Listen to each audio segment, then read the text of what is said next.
Subscribe करें पीके bikes channel को और बेल आइकन को दबाइए लेटेस्ट हैवी बाइक्स की वीडियो सबसे पहले देखने के लिए।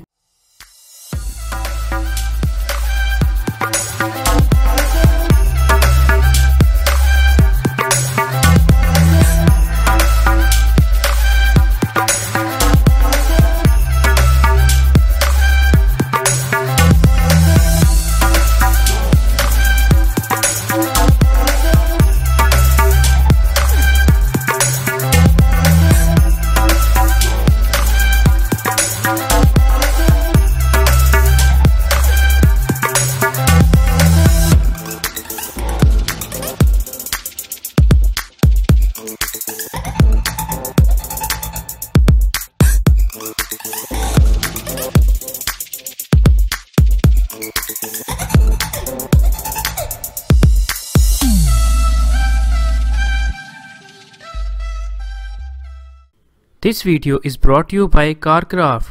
Check description for more information. अस्सलामुअलैकुम beautiful friends, my name is Aslan Ahmed and you are watching PK bikes. तो फ्रेंड्स, आज हम जिस बाइक का रिव्यू करने जा रहे हैं वो है कावासाकी का ZX6R 2014 मॉडल है और ये जो बाइक है ये 2018 में इंपोर्ट किया गया है। आज हम इस बाइक का रिव्यू करेंगे और लास्ट में हम बात करेंगे इस बाइक की प्राइस के बारे में और लेंगे इस बाइक का थोड़ा सा रिमांड। तो फिलहाल आपका कीमती टाइम जाएगी, फिर हम चलते हैं अपने रिव्यू की तरफ। तो फ्रेंड्स, ये है कावासाकी ZX6R 2014 की फर्स्ट लुक। ये देख सकते हैं, ये बाइक जो है 2018 में इंपोर्ट किया जाता है और इसके फ्रंट पर आप देख सकते हैं, इसके फ्रंट में आपको DRL ऑप्शंस के साथ दो अच्छी हेडलैम्प मिल जाते हैं जो कि प्रोजेक्शन हेडलैम्प इसमें एडजस्ट किए गए हैं। उसके अलावा आप नीचे देख सकते हैं, आपको हार्ड प्लास्टिक का फ्रंट मड गार्ड मिल जाता है और इसके फ्रंट टायर की ग्रिप वगैरह भी आप देख सकते हैं। उसके अलावा फ्रेंड्स, अब बात कर लेते हैं इसके फ्रंट टायर की। आपको बताता चलो, इसका जो फ्रंट टायर है ये 120/70 अलॉय रिम्स के साथ है और इसके अलावा जो इसमें टायर यूज़ हो रहा था ये ट्यूबलेस टायर यूज़ हो रहा था। अभी मैं आपको डिस्क ब्रेक फोकस करके दिखा रहा हूँ। ये देख सकते हैं, इसके फ्रंट टायर में आपको ड्यूल डिस्क ब्रेक्स मिल जाती हैं जिसमें आपको राइट साइड पर और लेफ्ट साइड पर ड्यूल पिस्टन कैलिपर सिस्टम इसमें आपको मिल रहे होते हैं। और इसकी जो डिस्क ब्रेक का साइज़ होता है ये 310 mm यानी कि 310 mm इसकी डिस्क ब्रेक का साइज़ होता है और इसकी डिस्क ब्रेक में आपको ABS का सिस्टम भी मिल जाता है।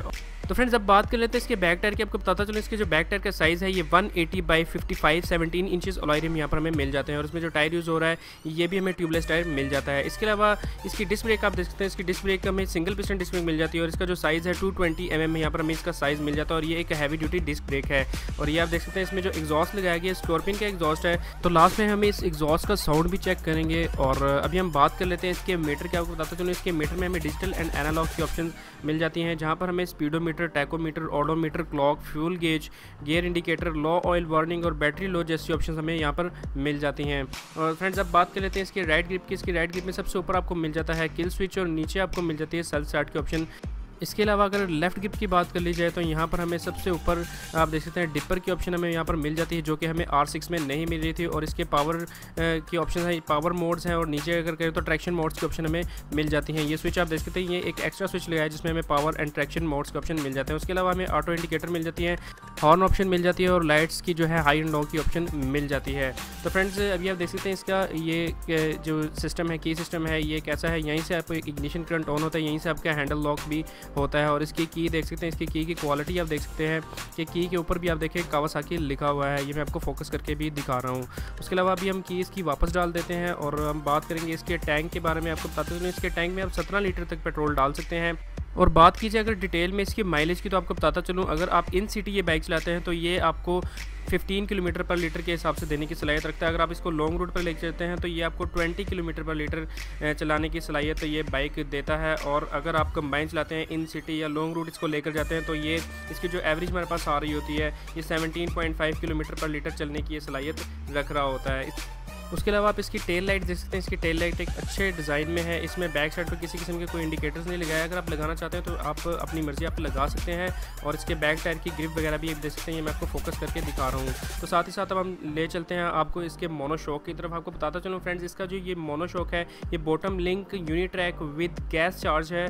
और इस मोनोशॉक में जो हमें ऑप्शंस मिल जाती हैं वो आपको यहाँ पर बताता चलूँ। इसमें हमें compression damping, rebound damping, spring pre loaded, fully adjustable ये मोनोशॉक है और यह मैंने आपको फोकस करके दिखाया। और तो फ्रेंड्स ये बाइक आपको इसीलिए ज़्यादातर फोकस करके दिखाया जाता है ताकि आप इसकी क्वालिटी, इसकी कंडीशन देखें। अगर आपको ये पसंद है तो नीचे डिस्क्रिप्शन में और कमेंट बॉक्स में नंबर दिए होते हैं, वहाँ पर जाकर आप ये बाइक खरीद सकते हैं।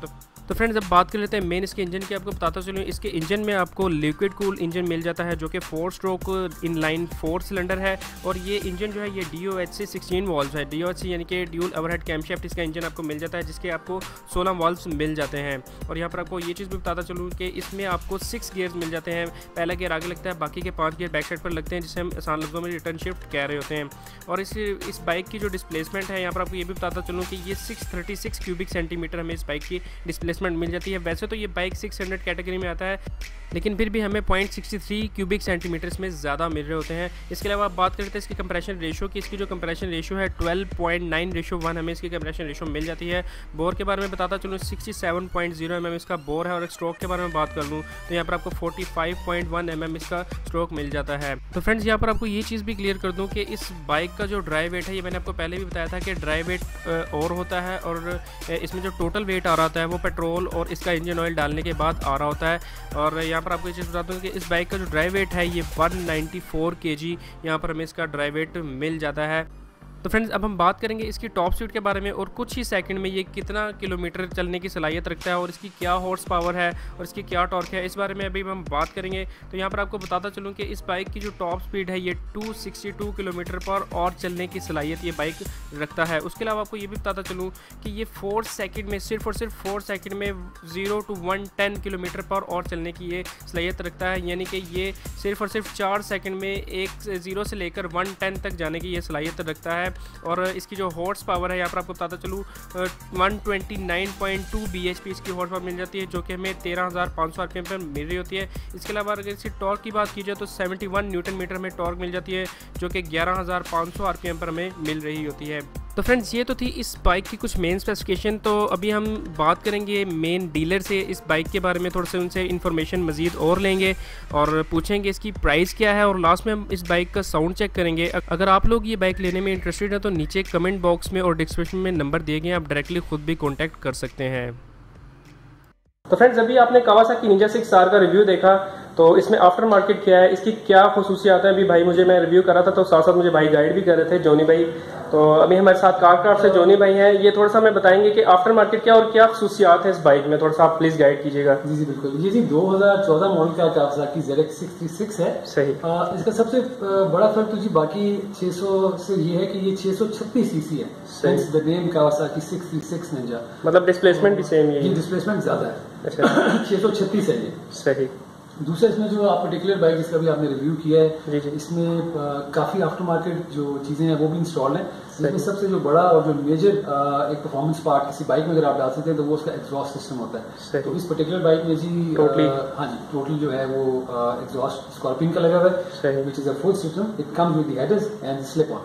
और उसके अलावा इसमें आफ्टर मार्केट वाइजर लगा हुआ है, ब्रेक लाइन इसकी चेंज है, GB रेसिंग के इंजन प्रोटेक्टर्स लगे हुए हैं, क्विक शिफ्टर इसमें इंस्टॉल्ड है, जो कि वैसे अब काफी 1000 सीसी जो नए बाइक्स हैं उसमें आना भी शुरू हो गया है कंपनी की तरफ से। बिल्कुल। बट इस वाले पर्टिकुलर मोटरसाइकिल में हम लोगों ने आफ्टर मार्केट इसमें इंस्टॉल करवाया हुआ है। इसके अलावा जो पिछली इसकी टेल लाइट है वो चेंज है, LED लगी हुई है। पीछे से जो नंबर प्लेट माउंट आता है उसकी जगह आफ्टर मार्केट टेल LED लगी हुई है। K&N air filter, K&N oil filter. तो 600 सीसी कैटेगरी में मेरे ख्याल है पाकिस्तान में जो चंद अच्छे और लोडेड बाइक्स हैं ये उनमें से एक मोटरसाइकिल है इस वक्त हमारे पास।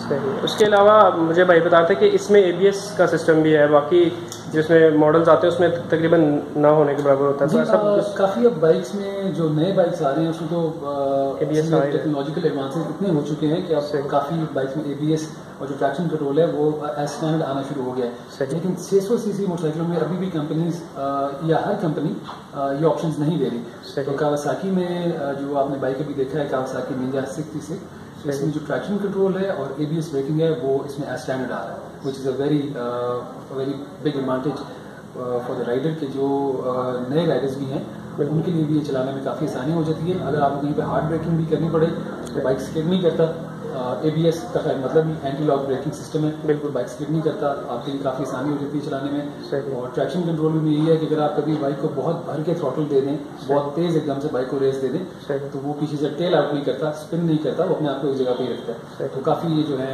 मतलब ऐसे अगर आसान लफ्जों के तो फिरता नहीं है बाइक, फिरता नहीं है बिल्कुल आप नहीं। अच्छा, दूसरा ये कि सबसे ज़्यादा क्वेश्चन पूछा जाता है कि पार्ट्स का क्या अवेलेबिलिटी क्या है आपके, मतलब आपसे कोई भी जेन्युइन बाइक लेके जाता है तो पार्ट्स का क्या, मतलब इस बारे में आप क्या कहना चाहिए? काफ़ी पार्ट्स तो हम लोग अब अपने पास स्टॉक भी करते हैं अपनी शॉप में, सही। लेकिन फिर भी कुछ चीज़ें ऐसी हैं जो कि हमारे पास या पाकिस्तान में इन जनरल वो अवेलेबल नहीं है, मतलब टाइम लग जाता है थोड़ा सा इम्पोर्ट करने में। चीज़ें अवेलेबल हो जाती हैं, इम्पोर्ट करनी पड़ती हैं और it takes about month and half, 30-35 दिन में 40 दिन में चीज़ें आ भी जाती हैं अमेरिका से या यूरोप से।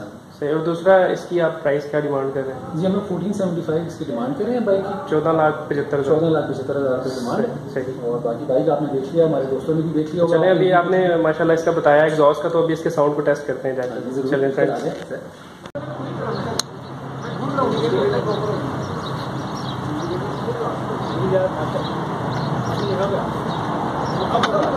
गियर में था ना, जब गियर में